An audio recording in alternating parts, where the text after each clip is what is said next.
So, slowest construction worker in the world. I'm not a construction worker, so that's fine. So, to make it easier to do the stacking with granite and so forth, as you can see, it's pretty dense. But it's also cumbersome. Like as I mentioned in the previous video, the logic here is that if it holds without the mold, then it's definitely going to hold well when it's hardened. However, it's also very time consuming, and particularly in this steep inclination, it's very difficult. And you know, it's not really worth the time unless you, for whatever reason, are willing to spend it. Also, as I also mentioned in the previous video, I may or may not want to be tunneling through here. And if that is the case, you know, I have a lot of space here to go on. So if I choose to remove this rock here, just removing the rock here to get more space, it can be a bit risky for the foundations here in general.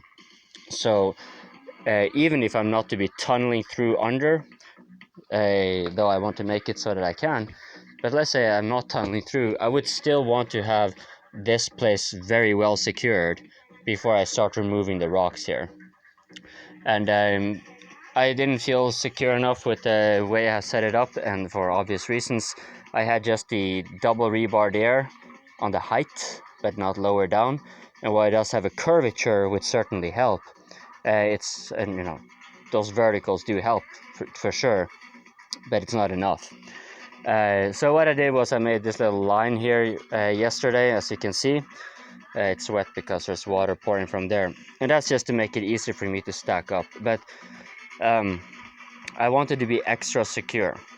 Now, my plan was to, once I'm done with all this stuff, I will make an extra reinforcement along the line here with several rebars like you see here, except it will be bent over with the length that you see there, and then build up a little bit, and I will be pretty damn sure that not only is this wall not going to slide down or some stupid crap, but it's also going to be holding so firm that if I tunnel through, this thing will hold.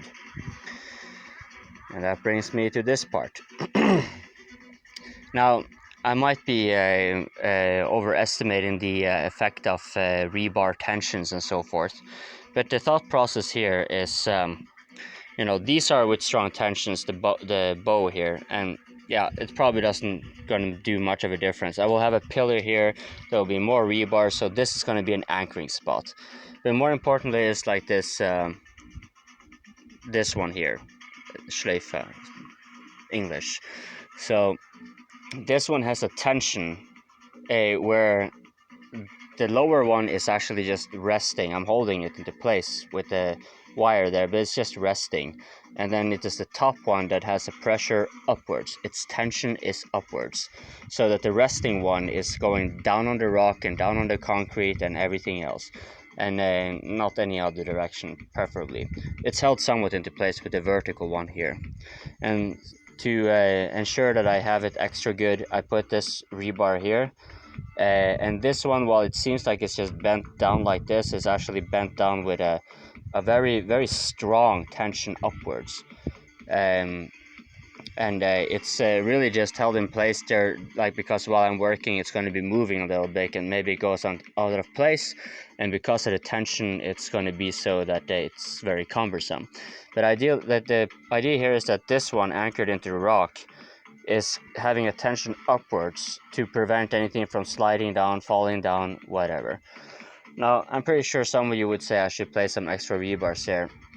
You are probably correct, but since I'm going to be reinforcing quite heftily for about a couple of inches, that's to say 5 centimeters for those who have already evolved beyond this moronically obsolete imperial system, I'm going to have an extra reinforcement here, so I think I'm going to be okay. But that's pretty much the basics of how to place rebars.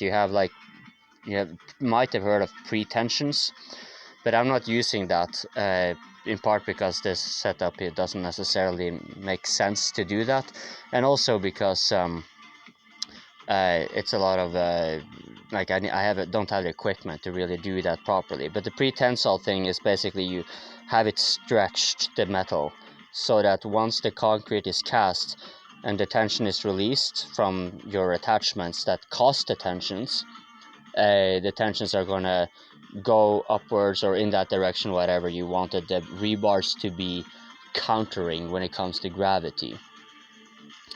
So I'm just doing a lazy method of this, where I'm making a curl here on a whole length of rebar, so it already has the tensions, and the same goes for here, and I'm just going to count on that being good enough.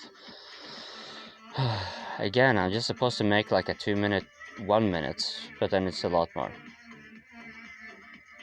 Yeah, I got work to do.